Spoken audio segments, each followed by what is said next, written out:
Hi family, welcome back to my YouTube channel. I hope you're well. I hope you're doing great.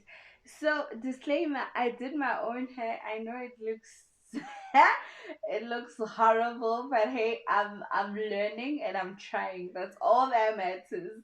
So, anyway, today we are going to talk about how I passed ITC. So, like I said, 2017 I did CTA for the first time. 2018 I repeated my CTA, and then 2019 January I wrote my ITC. So let me just start from the fact that when I received my results, we received our results on a Friday, and then the following week I went to work. So that was the like it was the week before the long weekend, yeah, the 16th of December.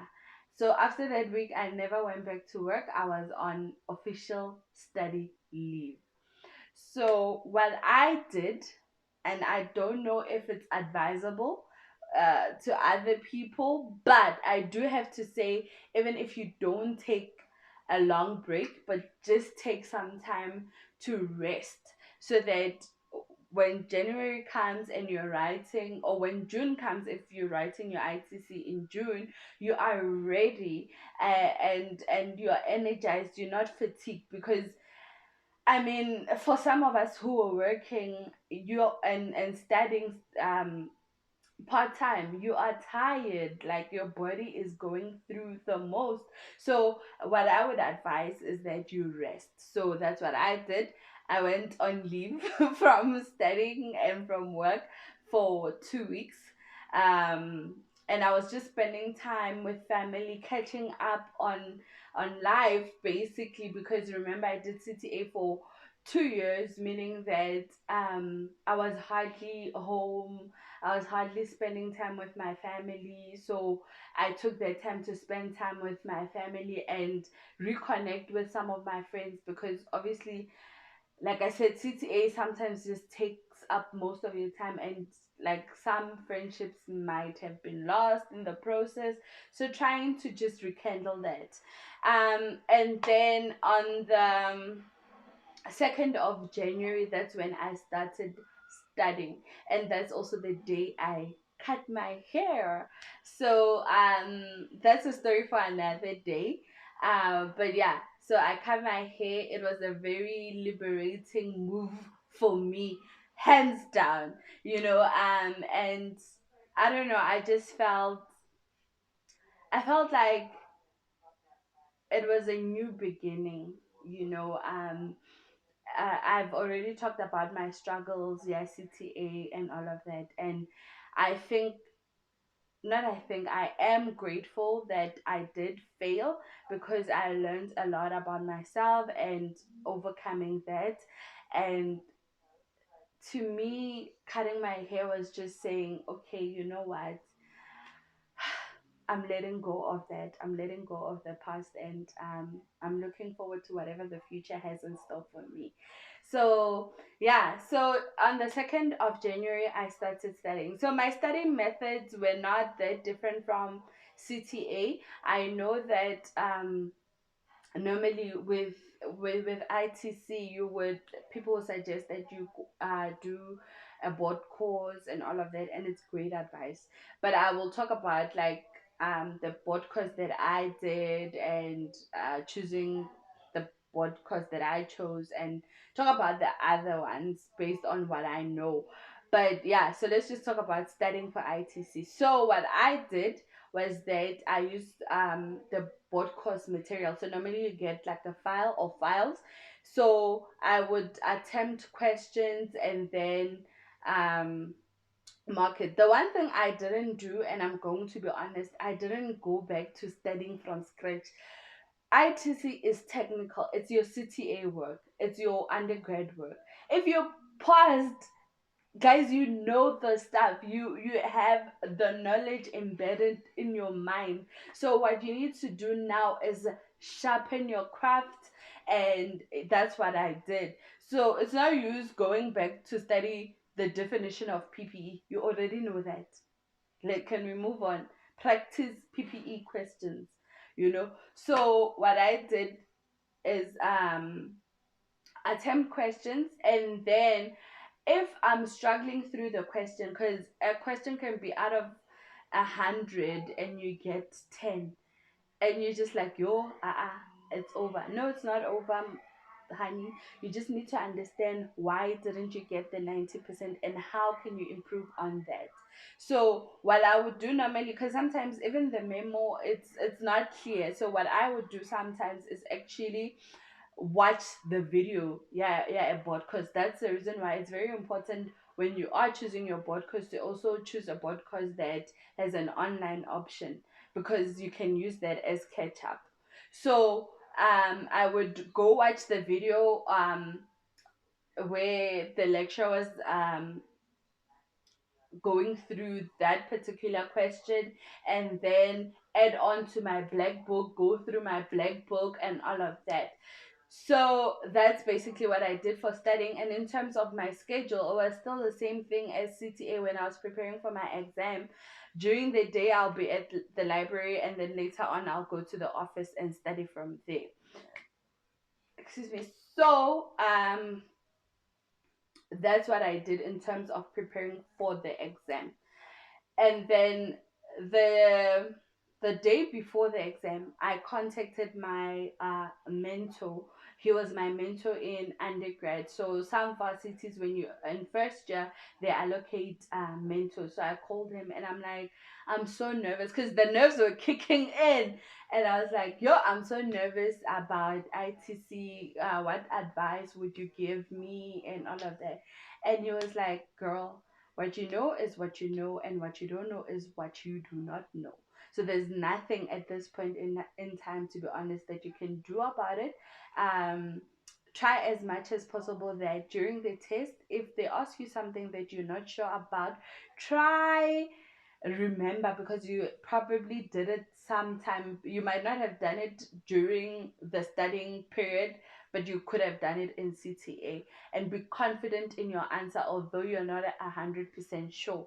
And the I feel like out of everything he said, this was the most valuable advice, which is ITC is a mental game, just like CTA is.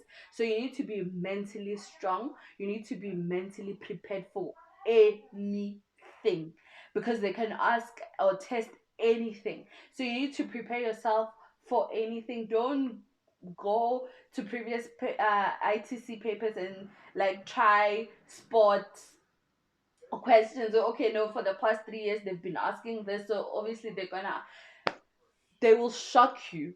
Okay, so prepare yourself to be shocked by at least one question, but remain calm and stay confident. So mentally you need to be strong. And I mean, it's an exam that's over 2 days, so you need to also, like, besides the exam, you need to be mentally prepared for that. It is strenuous to a certain degree. So yeah, that's the chat I had with my mentor before the exam. The other thing that I did, which was beneficial, is that I have a friend that stays close by. I mean, close to the venue. So what I did was I contacted this friend and asked if I could stay over at her place for 2 days, the day before, and the day after, which was the day one of the exam. And then day three, after the exam, I'd go home. So the nice thing about my friend, and get your friends like mine, okay? She, in as much as I have my own car and I can drive to the venue, but she was like, no, girl, I don't want you to stress. I will drive you to the venue. I will pick you up. But then I ended up just catching a ride with a friend.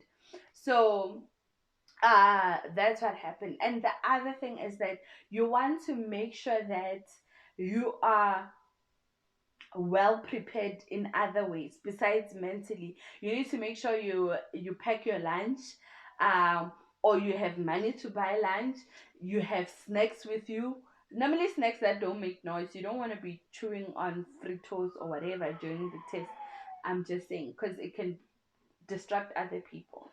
So make sure you're ready. So with me, what I had packed, I always pack sweets, like your wine gums, jelly beans, jelly babies, those type of sweets. And then I'll also pack a salad. So normally I buy those prepared salads from Woolies. It can be from Pick and it doesn't matter where it's from. And I'd pack water. I would have Coke because energy drinks for me don't really work. I don't like them because I get heart palpitations. So I'd rather have Coke. That works too for me. And yeah, I also had, I think, a bawan or something. And I made sure that I bought enough snacks to last me for the 2 days, so that during the test, because it can be exhausting, you try pick up your energy levels with sweets and all of that. So that's what I did. The other thing that I did was I made sure that the clothes that I'm wearing are comfortable. So personally, I don't really like jeans. I feel like they're not the most comfortable at times. So I normally wear sweatpants and like a baggy shirt, and always pack a hoodie because sometimes the aircon is just on another level of cold, and I'm afraid of the cold. And I make sure that I pack really nice comfy socks.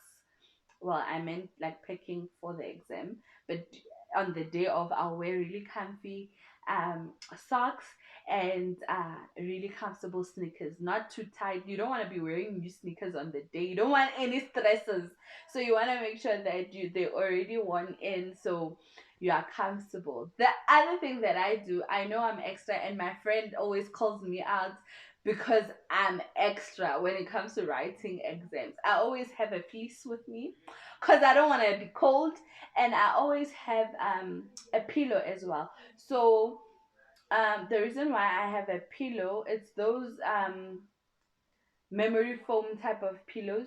I did have back problems when I was in varsity, and I think it's because of my posture and the weight gain and everything else. So I want to make sure that at least my back, I'm comfortable, because I can't take my chair that I use at home with me. So that's what I did. So you want to make sure that you are as comfortable as you can be.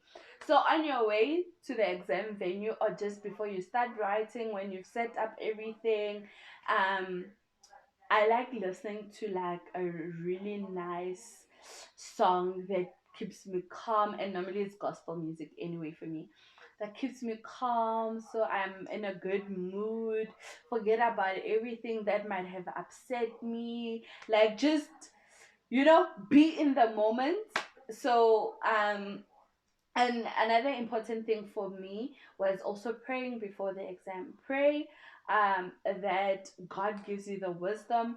And yeah, so that's my ITC story. And by God's grace, I passed my first attempt. ITC, we got our results on the 29th of March 2019. And yeah, I think I'll talk about the story about when I got my results on the broadcast video, which is maybe directly after this one. But anyway, all the best to everyone who is writing. And if you didn't make it, all the best with preparations, and you can do this.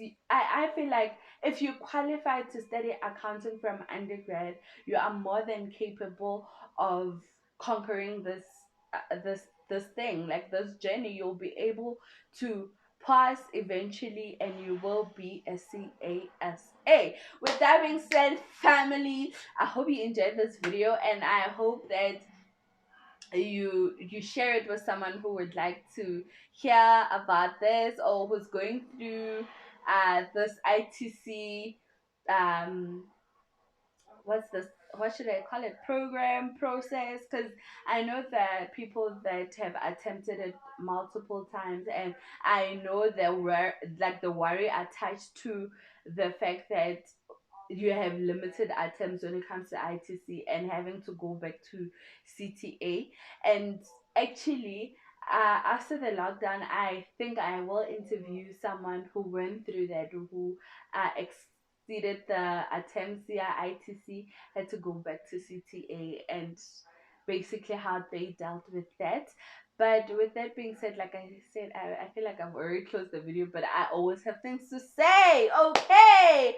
So anyway, I've been like dreading to make this video because I felt like it was a very short video, and I don't know, but I will film a video where I tell you about my friend's experience, which was different from mine. So yeah, with that being said, family, may grace, love, and what? May peace, love, and grace be unto you. Bye. Mwah.